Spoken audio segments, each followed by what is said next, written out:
Bien-aimés frères et sœurs, vous connaîtrez la vérité et la vérité vous affranchira. Ça, c'est pas moi qui le dis, c'est la Bible qui le dit.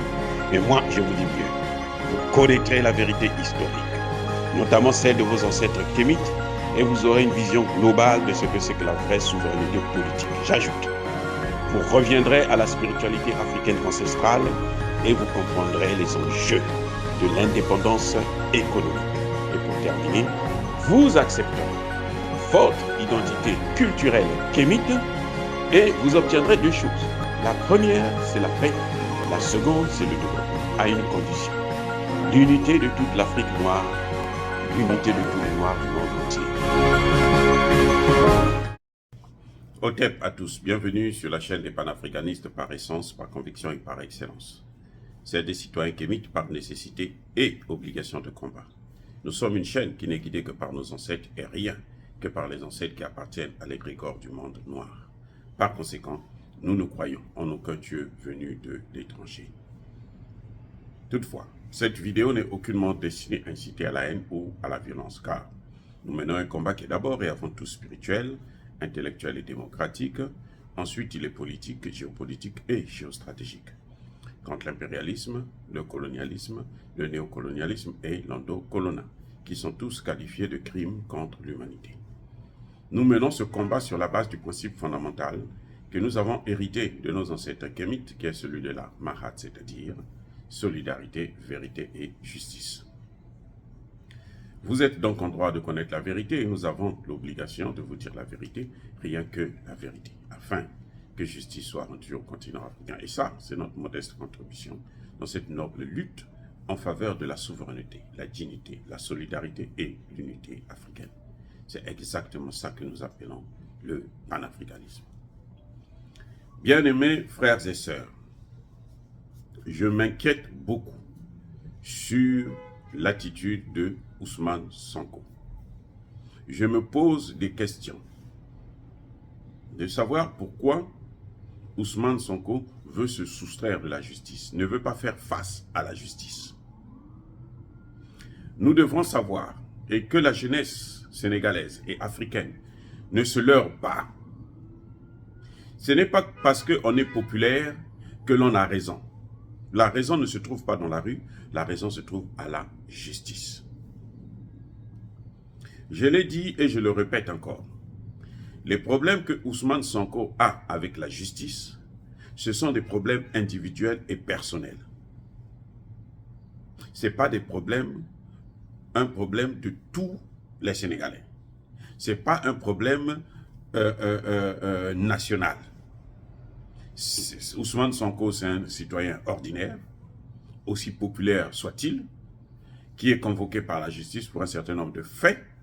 C'est à lui d'aller devant cette justice-là pour prouver qu'il est innocent. Ce n'est pas dans la rue qu'il va le faire. Ce n'est pas la rue qui va lui donner raison. C'est la justice. Il faut faire une différence entre les problèmes personnels et les problèmes d'État. Regardez par exemple ce qui est en train de se passer actuellement en France avec la réforme des retraites. Les gens sortent dans la rue, les gens manifestent, ils utilisent des casseroles, ainsi de suite. Là, c'est une affaire d'État. Le gouvernement a pris une loi qui est injuste pour l'ensemble de la population, pour tous les Français. Donc c'est normal qu'on mobilise la population pour protéger cette même population-là d'un gouvernement qui est en train à la dérive. Mais le cas de Ousmane Sonko, c'est lui qui est allé dans le salon. Ce n'est pas tous les Sénégalais. C'est Ousmane Sonko qui est allé dans un salon de coiffure pour faire des manucures et autres. C'est lui. C'est Ousmane Sonko qui a accusé le ministre du Tourisme. Donc, c'est un problème personnel. C'est un problème de Ousmane Sonko. Ce n'est pas un problème, on n'a pas accusé tous les Sénégalais. On a accusé un homme. Maintenant, il faut dire, vous allez me dire, mais toi tu l'as soutenu. Oui, j'ai soutenu, je reconnais, j'ai soutenu Ousmane Sonko pour qu'il puisse faire face à la justice, pour qu'il puisse avoir la force de démontrer à cette justice-là qu'il n'est pas coupable. Ah oui. Vous savez, il faudrait que les Africains comprennent. Et ça, cette attitude, vous allez le remarquer surtout au niveau des enfants des ministres ou des présidents africains. Ils veulent tous faire ce que leur père a fait. Et comme par hasard, leurs pères n'ont jamais été des bons présidents. Des gens qui ont échoué. Et eux, ils veulent aussi faire la même chose. Et ce qui est pire, c'est que eux, pendant leur parcours, leur jeunesse, ils ne font que faire des choses qui poussent à une population de les détester. Et arrivé à un certain âge, ils disent, bon, maintenant nous sommes prêts, nous devons remplacer nos parents. Ils veulent que leur père les impose au pouvoir. C'est ça le problème que nous avons avec certains dirigeants. Ça, c'est une parenthèse que j'ai ouverte. Mais je voudrais dire tout simplement que Ousmane Sonko n'a pas le droit, je dis bien, de mobiliser la jeunesse pour que la jeunesse puisse faire justice à sa place, à la place de la justice. Il y a une institution judiciaire au Sénégal et il y a des services de sécurité au Sénégal. À partir du moment où Ousmane Sonko va prendre la jeunesse dans la rue pour dire que non, vous devrez me déclarer non coupable. Il va prendre ces gens-là pour le protéger, pour protéger sa maison et autres. Ça, moi, je ne suis pas dans ce genre de comportement. Je ne tolère pas ça. Parce que ça, c'est... S'il ne respecte pas la justice, il ne respecte pas la police et l'armée, ça veut dire quoi? Mais ce sont les institutions capitales. Dans n'importe quel pays de droit, n'importe quel pays qui se respecte. Si ces deux institutions-là ne fonctionnent pas, l'État est par terre. Hein. Il n'y a plus d'État. Parce que ce qu'il est en train de faire, il est en train de tuer l'État sénégalais. Eh oui, il est en train de tuer l'État sénégalais. Et ce sont des choses comme ça, des attitudes comme ça, qui conduisent à des guerres civiles. On ne va pas reprocher ça à Macky Sall. Macky Sall n'est pas obligé aujourd'hui de vous dire que je serai candidat ou je ne serai pas candidat. Il n'est pas obligé. Ce n'est pas à Ousmane Sonko d'obliger à Macky Sall de se prononcer immédiatement. Encore que Macky Sall, je vous l'ai déjà dit dans une de mes vidéos, il y a une résolution, une décision, un avis du Conseil constitutionnel qui dit que Macky Sall a le droit de prendre un deuxième quinquennat. Il n'a pas le droit de prendre un deuxième septennat, mais il a le droit de prendre un deuxième quinquennat. J'ai sorti une vidéo à l'époque où je disais que Macky Sall a le droit d'être candidat, mais je souhaiterais qu'il ne soit pas candidat. L'affaire n'était pas encore envenimée au point où on se trouve aujourd'hui, où la justice est bafouée, la police est bafouée. Et quelqu'un qui veut être président, il ne peut pas aller dans ce sens-là. Croyez-moi. Parce que si vous affaiblissez la justice, vous affaiblissez la police, c'est qu'il n'y a plus d'État dans ce pays. Il n'y a plus d'État. Si un homme, parce qu'il a des problèmes avec la justice, il arrive à déstabiliser, à affaiblir cette justice-là, affaiblir la police et l'armée, il va gouverner avec quoi s'il est élu président? Il va gouverner avec quoi? Il va prêter serment devant qui? Devant ces jeunes-là qui sont dans la rue, qu'il a sortis dans la rue? Devant les motos, les motaristes là? Qui va le protéger? Donc c'est quand il attend, quand lui sera au pouvoir, c'est là que la justice va fonctionner, la police va fonctionner, mais il faudrait bien que la police soit là pour assurer sa sécurité dès le premier jour. Mais s'il affaiblit cette justice, cette police-là, on va aller vers une guerre civile. On va aller vers une crise grave. Et les Occidentaux, écoutez-moi bien, les Occidentaux n'attendent que ça. Que ça s'embrase au Sénégal, comme ça ils vont amener la mission des Nations Unies déjà, les droits de l'homme, les droits de ceci, les droits de ceux-là. Et après, ingérence, nous on amène une base militaire, on vient s'installer, c'est maintenant nous qui allons gouverner, tout ce que vous faites là, c'est nous qui allons décider. Si vous ne faites pas ce que nous on vous demande, on vous tape dans votre propre pays. On a déjà vu ça. Ousmane Sonko n'est pas le premier à faire face à une justice qui est un peu moribonde.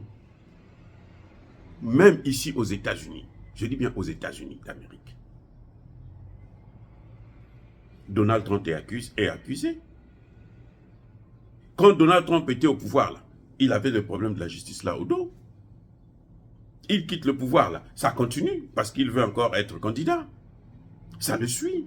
Mais il est en train de se battre avec ça. Il n'a pas demandé à la population de sortir dans la rue, de venir entourer sa maison pour que la police ne puisse pas le tuer. Personne ne va le tuer. Ça, ce sont des mauvais conseils qu'on donne à Ousmane Sonko. Macky Sall sait qu'il n'a pas le droit de le tuer, il ne peut pas le tuer parce que s'il le tue, c'est lui qui portera la responsabilité. C'est lui qui est le président. Macky Sall le sait. Vous croyez qu'il est bête? C'est à Ousmane Sonko de comprendre que non, il doit plutôt faire confiance à la justice et à la police, à l'armée. C'est à eux d'assurer sa sécurité. Parce que si maintenant, eux, ils ne peuvent pas assurer sa sécurité, demain, même si lui, il arrive au pouvoir, si, je dis bien si, parce qu'il ne faut pas vendre la peau de l'ours avant de l'avoir tué. Ousmane Sonko n'est pas le seul opposant à être candidat. Ousmane Sonko n'est pas le candidat unique de l'opposition. Et rien ne dit que si Ousmane Sonko se présente aux élections, il va gagner cette élection. Donc, je parle au conditionnel. Si Ousmane Sonko est élu aujourd'hui, si cette police-là est telle que lui, il est en train de la rendre aujourd'hui faible, ça va se retourner sur lui-même. Il ne pourra pas gouverner. Parce qu'il y aura d'autres gens aussi qui vont faire comme lui, il est en train de faire là.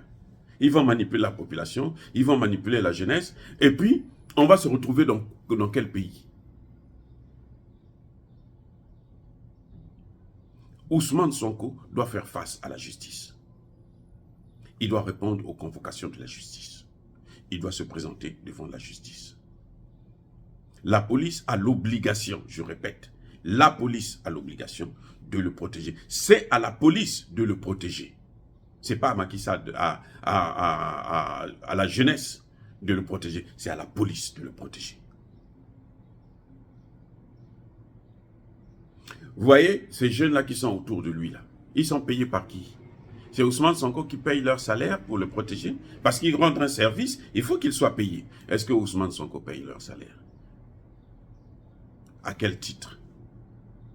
On a vu qu'il y avait des jeunes qui avaient entouré le palais présidentiel de Gbagbo. Gbagbo était le président. Il y a une rébellion qui arrive, donc on attaque l'État.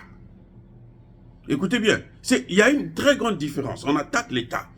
Donc le peuple vient pour le protéger. Et c'est ça, justement. C'est différent du cas de Ousmane Sonko. Regardez Ousmane Sonko avec la justice. Regardez Nicolas Sarkozy avec la justice. Il a été ancien président. Il est poursuivi. Là, il a été condamné à 3 ans d'emprisonnement. Non, 1 an. Ferme. On va lui mettre un bracelet, là, c'est un prisonnier. Voilà. C'est ça la justice. Qu'est-ce qu'il va faire? C'est lui qui a commis des faits. C'est pas la France qui a commis les faits. C'est lui. Parce que l'argent pour la campagne, c'est pas l'argent pour la France. Si c'était un contrat qu'il était parti sceller pour la France, en tant que président, c'est différent. Là, c'est un contrat en tant que candidat. Ça, c'est son business. C'est comme Donald Trump aujourd'hui, c'est son business. Voilà, il faut pas exagérer parce que on est soutenu par une jeunesse. Et il faut faire très attention. La jeunesse sénégalaise, la jeunesse africaine doit faire très attention. Soutenir quelqu'un, c'est tout à fait normal qu'on le soutienne, au début, mais la dérive dans laquelle il est en train de partir, là, ça, ce n'est plus le panafricanisme. Non, Le panafricanisme, là, on commence d'abord par respecter l'autorité. On commence par respecter le droit d'aînesse. Eh oui, chez nous, on respecte le droit d'aînesse. Le plus âgé, celui qui est plus âgé que vous, là, vous devrez le respecter. Les institutions là, de l'État, vous devrez les respecter. Mais non, un jour, si vous êtes au pouvoir, si vous trouvez qu'il y avait des points qui n'étaient pas bons, vous les modifiez pour que ceux qui viennent après vous ne puissent pas passer par les mêmes problèmes. C'est comme ça que ça se passe. C'est pas une affaire où, bon, on vient, on va changer, c'est quand nous on viendra là, qu'il y aura la vraie justice. Non. Parce que la justice, c'est pas quelque chose stable. C'est quelque chose qui change, qui évolue. On améliore la démocratie là. Même les États-Unis, je vous ai dit tout à l'heure, la démocratie là, même les États-Unis là, ne sont pas arrivés au top de la démocratie. Ce n'est pas des États démocratiques. Regardez comment Emmanuel Macron a été élu. On a tripatouillé, on a utilisé la presse pour l'amener au pouvoir. C'est la presse qui a fait de Emmanuel Macron président encore. Ce n'est pas le peuple qui l'a élu. Quand on regarde bien les choses, on a trouvé des moyens à travers la presse pour faire des propagandes et tout, amener Marine Le Pen face à Emmanuel Macron et dire aux gens que non, mais vous savez, Marine Le Pen est raciste, Emmanuel Macron est... Mais les deux sont pareils. Pour les Africains, c'est pareil. Vous n'attendez rien, ni d'Emmanuel Macron, ni de Marine Le Pen. Ils sont pareils. Les intérêts de la France qui les concernent. Ouais.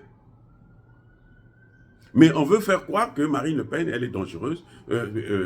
Et voilà qu'Emmanuel Macron gagne l'élection. Mais ça, ce n'est pas la démocratie. Ce n'est pas la démocratie.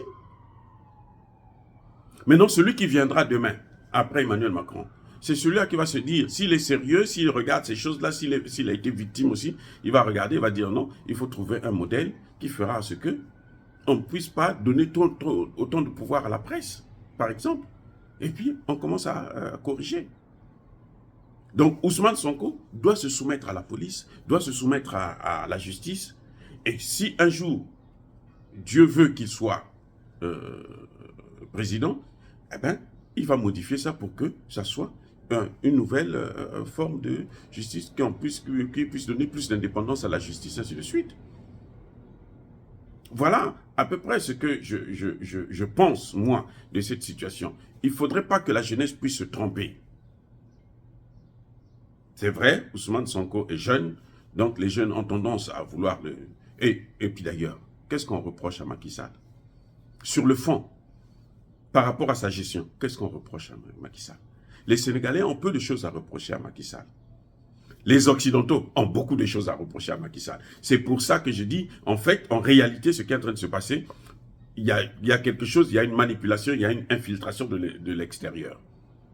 Et Ousmane Sonko est en train d'ouvrir la porte à ces étrangers-là, à ces puissances occidentales, je veux dire, de pouvoir s'ingérer et de déstabiliser complètement le Sénégal. Et si on déstabilise le Sénégal, toute l'Afrique de l'Ouest va tomber. Et vous savez très bien que c'est ce qu'ils sont en train de vouloir faire. Eh oui. Vous voyez, le Tchadien est en train de se battre là seul. On l'accuse de tout. Les fameux démocrates, là, comment vous appelez, l'opposition l'accuse, les Occidentaux l'accusent, donc il est là, il ne sait plus quoi faire. Alors qu'on sait très bien que ce sont eux qui sont derrière. Ils sont derrière les uns, ils sont derrière les autres. Ce sont eux qui sont en train d'allumer le feu parce qu'ils veulent prendre ce pays pour le déstabiliser toute la région Afrique centrale. Et croyez-moi, ces gens n'ont pas pitié de la population, même si vous pouvez mourir par milliers ou par millions. Ils l'ont déjà fait. Avec l'esclavage, ils ont tué combien de millions? 300 millions. Pas milliers, hein, millions. 300 millions. L'esclavage, là seulement, ça nous a coûté 300 millions. Donc, ils savent le faire. Ils peuvent détruire tout le Sénégal, c'est pas leur problème. Regardez la Libye, ils avaient dit qu'ils partaient pour la démocratie. Il y a la démocratie en Libye. Est-ce que ils en parlent encore? Où sont partis les lingots d'or de Kadhafi? Ils ont tout pris, ils ont amené. Près de 140 ou 150 tonnes d'or. Ils ont tout pris. Voilà ce qu'ils savent faire. Et Ousmane Sonko leur donne cette opportunité pour faire ça, la même chose au Sénégal. Regardez, ils ont détruit la Côte d'Ivoire. Regardez comment ils sont en train de prendre la Côte d'Ivoire. Sous nos yeux. Maintenant, le prochain président là, aura mal à partie pour pouvoir récupérer la Côte d'Ivoire. Ceux qui demandent quand l'autre Ouattara est en train de casser à Djamé, c'est quoi? C'est pour encore donner à ces Occidentaux? Non, écoutez, il faut que Ousmane Sonko puisse se ressaisir. Je suis désolé, mais il faut qu'il puisse se ressaisir. C'est pas ça la démocratie. Si c'est ça la démocratie, alors nous n'avons pas besoin de la démocratie. Ah oui, il faut, à un moment donné, un homme politique doit savoir se retirer et se calmer pour prendre le temps. Je vous ai déjà dit dans une des vidéos, nous avons un modèle, c'est Laurent Gbagbo, qui a mené le combat pendant longtemps. Il était même seul. Il était seul. Si Laurent Gbagbo avait les médias, là, avec lui comme aujourd'hui ça se passe, les réseaux sociaux et autres, non, ça n'allait pas être comme ça. Il s'est battu pendant longtemps seul. Et il a fini par être président. Il a commencé à mettre l'ordre. C'est là que les Blancs vont dire non, non, non, non, on ne peut pas continuer comme ça, il faut le déstabiliser. Et on l'a détruit. Oh, bien aimé frères et sœurs, dire cela c'est inciter à la haine ou à la violence. Non, au contraire.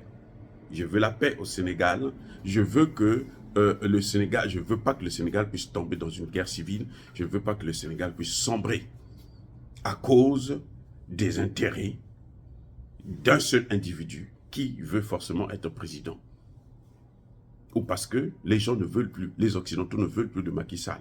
Le problème de Macky Sall, c'est que les Occidentaux n'en veulent plus. Je vous ai déjà dit pourquoi. Ils n'en veulent plus parce qu'il devient encombrant pour eux. Ils ne respectent pas toutes les règles. Il en fait un peu, mais en tout cas, il n'est pas de leur genre. Soyez bénis. Je persiste et je cite, abondamment bénis par le Dieu des Kémites et par nos ancêtres angélisés. Mais que tous ceux qui persécutent le continent africain le pillent et le déstabilisent. Qu'ils soient noirs, qu'ils soient sénégalais, qu'ils soient maliens, qu'ils soient congolais, qu'ils soient irakiens, qu'ils soient chinois, arabes, qui que ce soit, qu'ils soient maudits, punis, foudroyés, neutralisés, effacés, écrasés par ce Dieu des Kémites et par nos ancêtres angélisés. Vive l'Afrique éternelle, vive le Sénégal, j'ai dit et j'assume.